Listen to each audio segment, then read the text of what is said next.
राम राम जी सब ने। आज हमारी अगली डेस्टिनेशन, अब हम बड़ी मशहूर जगह पहुँचे हैं, लोहारू के नवाब के यहाँ, जिनकी हिस्ट्री बड़ी पुरानी है। 8 जनरेशन से चलती आ रही है, 8वीं जनरेशन चल रही है और सब कोई जानता है उनको यहाँ पे, इस एरिया में क्या बल्कि बाहर भी। और यहाँ से मैं आपको अगर दिखाना स्टार्ट करूँ, एस्टेट लिटरली वहीं से सड़क से ही एक मेन रोड से एक रोड कट जाती है, उसमें अंदर चलता है इनका एरिया काफ़ी। ये सारी एंट्रेंस है अभी, और यहाँ से ये शुरू हो जाती है। लगभग कोई सन 1804 या 5 में स्टार्ट हो गई थी इनकी ये रियासत। और लोहारू का अपना एक एम्बलम या फ्लैग जिसे कहते हैं, एम्बलम टाइप, वो है जो उनके गेट पे लगा होता है। वो कुछ इस तरह का है। ऑब्वियसली कैमल, क्योंकि हम कैमल के एरिया में हैं। ये है वो इतनी पुरानी traditional Haveli.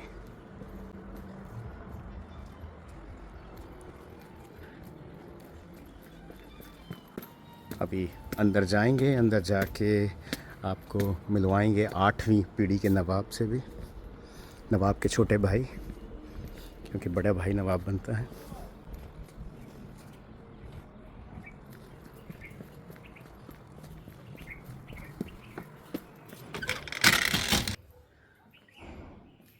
Look at that royal feeling. पानी स्टार्ट हो गई इधर। अभी थोड़ी देर में आपको मिलवाते हैं 9th जनरेशन के नवाब से लाइव। और तब तक मैं आपको दिखाता हूँ कि photos.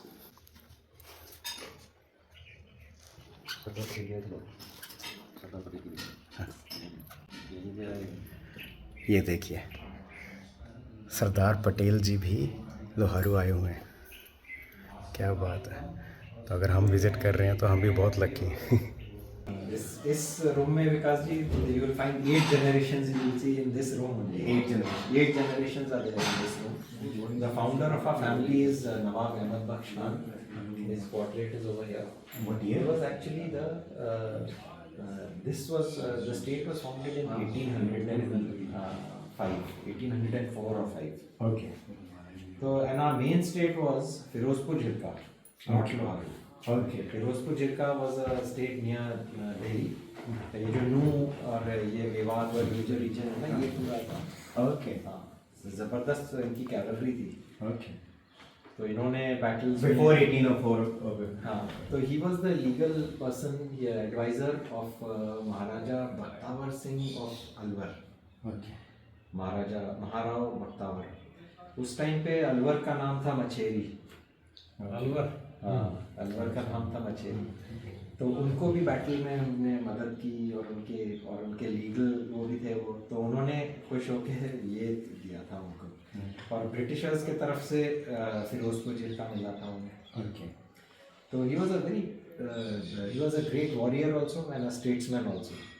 Such a person can only found a empire, because our family actually is from Uzbekistan. Uzbekistan में रूट्स हैं हमारे। जबकि बोलते बोलते तो मुगल बोलते हैं, मुगल हो गए, क्योंकि वो आके मुगल्स के सर्विस में आ गए और उनके लिए बहुत कुछ किया उन्होंने। तो इनके बेटे थे फ्रॉम द मेवाती वाइफ, ये शमसुद्दीन। बट इन्होंने इनकी कुछ अनबन हो गई इन फ्रेजर के साथ, जो वहाँ के रेजिडेंट थे, तो उन्होंने इनको हैंग किया उस टाइम पे। उनके पावरफुल आदमी को हैंग कर दिया, सोचिए। And he was very popular also. इनको हैंग किया, मगर इनके जो भाई थे फिर Aminuddin from the Mughal wife, traditional wife, तो इनको नवाब अमीनुद्दीन उनके साथ थे। Then he took over and he became the nawab of Loharu. अब तो इनके बाद नवाब अमीनुद्दीन बने first nawab of Loharu. Then इनके बेटे थे नवाब अलाउद्दीन अहमद खान, 4th जनरेशन। हाँ।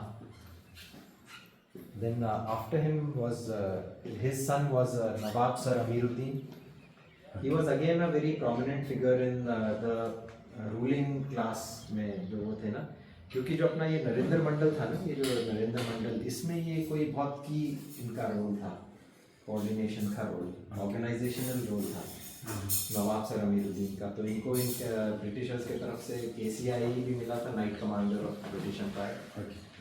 इनके बेटे थे नवाब आइजुद्दीन, जो कि कम उम्र में ही गुजर गए थे, because he had some element, but he was also very competent person, but he health के वजह से एट द एज ऑफ 40 के करीब में वो, हाँ 40 या 40 से पहले वो गुजर गए थे। तो इनके बेटे थे मेरे ग्रैंडफादर, जिनको कि सब के फादर से बहुत करीबी, ये नवाब अमीनुद्दीन अहमद खान। तो he was the PWD minister also of Rajasthan, and he became later the governor also, governor of Himachal Pradesh and later Punjab also. So he was very much into politics and all. इनके बाद मेरे father, जो कि अभी वो 2 साल ही हुए हैं, गुजरे हुए 2.5 साल, अलाउद्दीन अहमद खान। अलाउद्दीन अहमद खान परूमिया जैसे जानते हैं उनको ना, उनको पॉलिटिक्स में ना उन्हें उस तरह का ज़्यादा, वो अपने बस क्लोज लोगों से मिलते थे, बस सोशल पर्सन थे वो, and he didn't want to be in politics. और इनके younger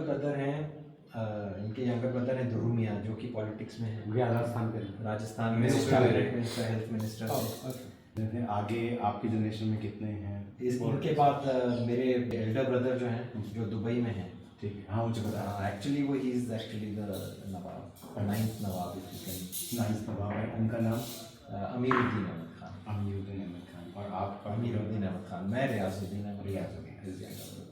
And I have a sister also. That sister is in Dhaka. She is married in Dhaka. Okay. This is the history in आप अपने wife को भी लाना, मेरी wife मैं trailer है चाहिए, नेक्स्ट टाइम मैं फैमिली के साथ सोच रहा था कि मतलब प्लेजेंट लुकिंग है, मेरे को मैं दिखे हुए से लग रहे हैं, मैं कहा कि हो ही नहीं सकता। देन मेरे को जब आपने ब्लॉगिंग का बोला ना, तो मेरे को इमीडिएटली वो लगा, यानी इन्होंने इतने आप कई वीडियो बनाए, बहुत अच्छे मजेदार बनाए, जाते हुए, वॉक करते हुए, आपके बच्चा भी है, हाँ जी है ना, उनके साथ भी, और सब कुछ बहुत अच्छे से नवाब साहब के उसमें दिल में बसे हो। This is the book on the royal family of Loharu, the Loharu legacy. अगर किसी को भी पढ़नी है तो ये Amazon पे अवेलेबल है। हाँ मिर्ज़ा गालिब, आप क्या बता रहे थे उनके बारे में? was absolutely the most popular poet of his time, and बहुत पॉपुलर थे, उनकी महफिलें जमती थी और ये सब होता था। तो उनके जो